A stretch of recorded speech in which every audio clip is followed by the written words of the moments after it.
Now, what was the audition process like? Because I feel like as an actor, actress, getting into the Netflix family has to be sort of like a dream, especially getting to be a part of, a book like this and turning into a movie. And like Fran said, the young adult category becoming so popularized. This is what people dream of. So take us through that audition process and you finding out that you got the role. Yeah, this is actually a crazy situation. So I auditioned for it in January of 2021 last year. And it was just a normal self tape. And then I had a call back with the director over Zoom later that month. And then it completely disappeared. And like 3 months later in April, it was a Friday night and I got a call from my team and they're like, hey, remember that thing you auditioned for? Well, it's coming back. So get ready for next week. Maybe it'll be another callback. And I was like really, really excited because I really loved the script when I initially read it. Then they called me back like 5 minutes later. They're like, hey, so like chill out. Are you sitting down? I was like, yeah. They're like, so this is moving faster than we thought. You have a call with the director in 30 minutes. And then you have a call back tomorrow morning. Here's 13 pages. And after your call with the director, you have to take a COVID test. And I was like, well, why would I have to take a COVID test? This is all over Zoom. And they're like, well, because if you get it, you leave Sunday morning. And I was like, gosh. Oh my God.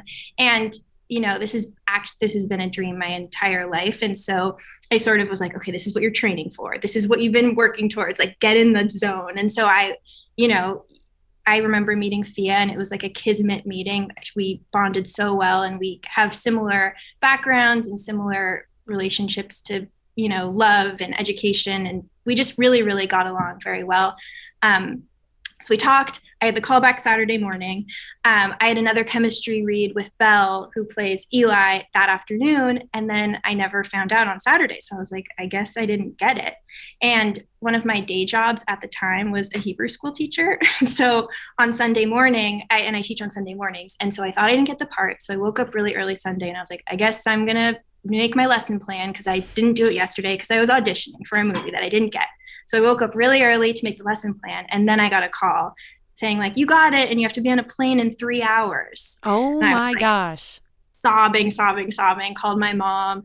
She came over. I like packed everything I owned because I was like, I don't know what you need for this. And then the second person I called was my rabbi to be like, hey, Rabbi Amy, I love you. I can't come to work today. Also, I quit. Yeah. I can't do this. So it was just like the most surreal way to get apart, but it kind of felt perfect because this has been a dream forever. And so all the fanfare and like the excitement in the whirlwind, it was like this, it couldn't have been more perfect. That is insane and such a really cool story. Yeah. It all happened so fast. Now, where were you that Friday night? Because it's Friday night. Were you out?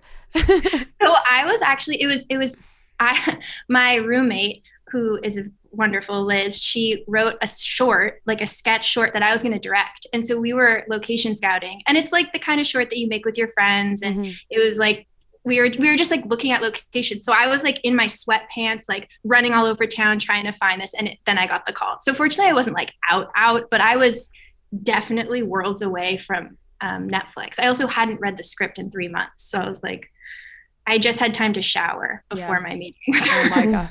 That's amazing. That is crazy. That's a great story. And I think a lot of people would love to hear some background because I think you're going to be introduced to such a massive, massive audience when this movie comes out. And like you had mentioned, Sofia Alvarez, she being a part of this is huge because she has had such success with movies like this, To All the Boys, things like that. So it's like the attention is going to be there. Where did your love for acting come from? How long have you been at this?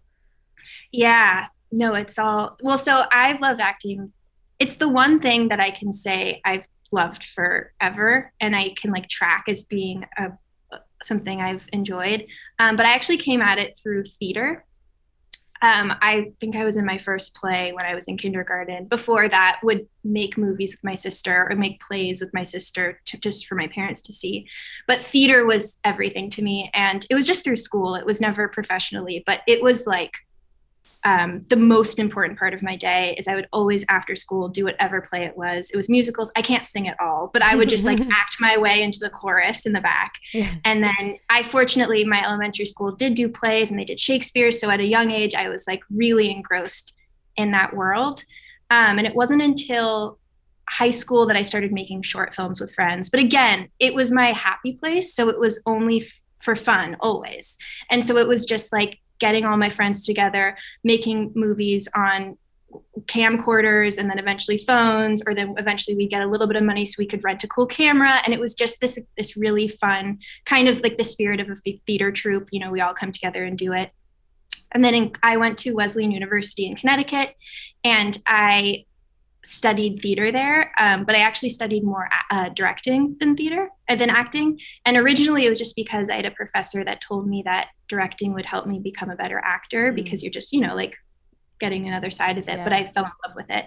And so I kind of decided then, like, oh, I really want to do both. I feel like it taught me how to have agency inside of a creative project.